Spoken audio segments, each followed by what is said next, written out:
Your morning in 8 minutes. We're getting you ready to get out the door. Yeah, we have our umbrellas with us. First Alert Chief Meteorologist Heather Haley joins us on that rainfall we have ahead. Yeah, with that broken line coming in, guys, what I'll point out in the next big weather maker with that front today is that we get these streaks of some heavy rain, scattered afternoon storms becoming spottier.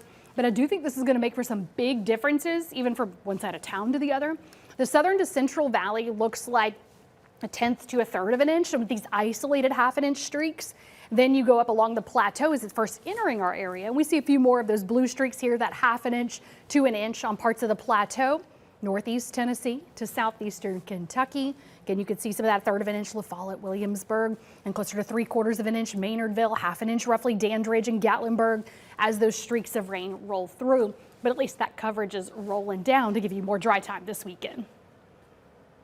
All right, Heather, thank you. And of course, it is a busy day on the diamond for both the Vols and the Lady Vols. The Vols begin their run in the Knoxville Regional tonight, while the Lady Vols go into their second game of the Women's College World Series after that heartbreaker last night. Yeah, our Aaron Rodgers is joining us out at Lindsey Nelson Stadium this morning ahead of those two big games. Aaron, what do we need to know?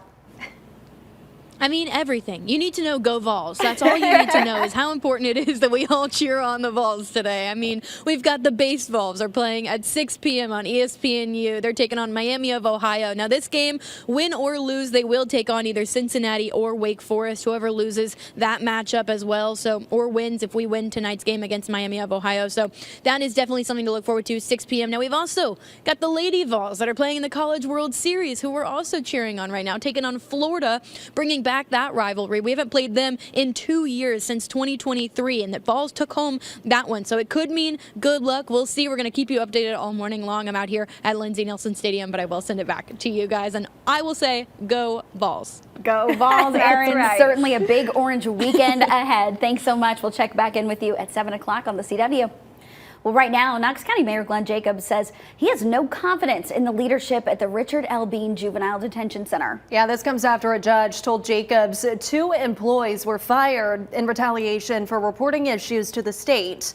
The mayor wants the county sheriff's office to take control of the facility. He says change needs to happen to make sure juveniles are properly cared for. Now, back in 2023, complaints about the center led to a state audit. Now, Jacobs says the push for county control comes from solid evidence. The mayor wants to have a possible sheriff's office take over on the agenda next month. For now, he's asking the state to take over the center. And the White House praising a federal appeals court decision to pause a lower court ruling to put a hold on President Trump's tariffs. On Wednesday, the U.S. Court of International Trade ruled the president did not have the authority to impose his tariffs. Well, the Trump administration immediately appealed that. The appeals court stayed the ruling, temporarily restoring the tariffs. Now both sides must give the appeals court written arguments on the question of blocking the tariffs.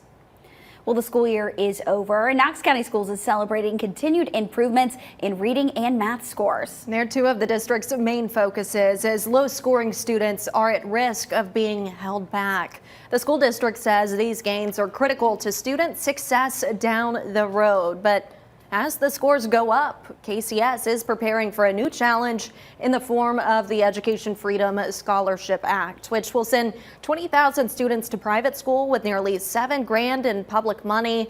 The impact of that law remains to be seen, but the district expects to see a nearly 1,000 student decline. The superintendent, Dr. John Reiswick, says they will keep working hard no matter what happens. And it's been in the works for a long time, but we now know when folks in Tellico Plains and across East Tennessee are very excited for today. Definitely. The Bald River Falls Bridge in the Cherokee National Forest is back open. This is a major hotspot for people who visit the area. The old bridge was demolished a few years ago after it was there for more than a century.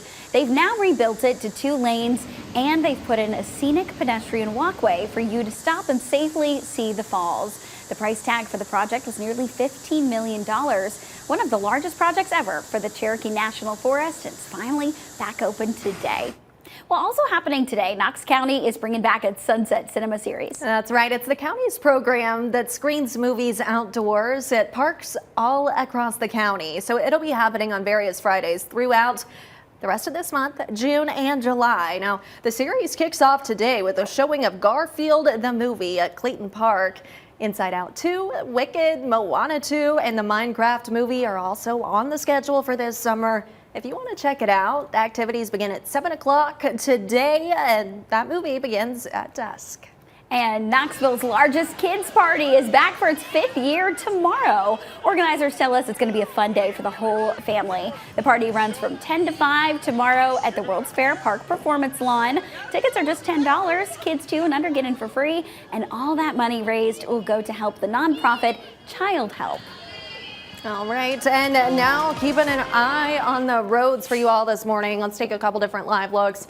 Been watching this fog on I-40 on Rockwood Mountain. Live look east of Rockwood Mountain right now. I-75 at Merchant Drive, we're used to some congestion in those southbound lanes. Does look like we have quite a few cars in that area, but nothing major. 640 west of downtown. Folks headed towards 40 right now. Shouldn't see any issues. Here's a look at that big picture. You see that green? See that movement? That is good news if you're headed out the door. And if you're headed out the door, don't forget that umbrella. Again, we're going through the day today with some rain and storms moving in. So right now you can see that layer of cloud cover right over the valley. A few of those gaps further south and east. Yes, I may be selfishly turning the camera to see that little slice there of some sunlight, but we'll open up some gaps in the clouds this afternoon behind the broken line of rain and storms that are going to start moving east. So I'm going to keep live tracking those for you coming up at 7 on the CW. There's that pocket of fog that Olivia was showing you on I-40. Just know there's a little bit of fog out this morning, lots of clouds and more rain on the way. Temperatures still above average, low to mid 60s across our area. Again, some cloud breaks this afternoon when we switch gears back to scattered rain and storms. Winds also shifting, gusting to 30 miles per hour, leaving us cooler. So today, upper 60s to low 70s, the best we can do on those highs. But then tonight will be one of those chilly nights. Actually, okay, we're knocking down the humidity. That gives us more cooling room. So a lot of us are going to start tomorrow morning in the mid to upper 50s. A lot of change we're tracking for you, but at least it comes with improvements for your weekend and next week. More on that coming up on the CW. All right, Heather, thank you so much. And we hope you join us on the CW Knoxville. We are following a push for people to stay safe while driving on the Dragon. It's all coming up. Stay with us.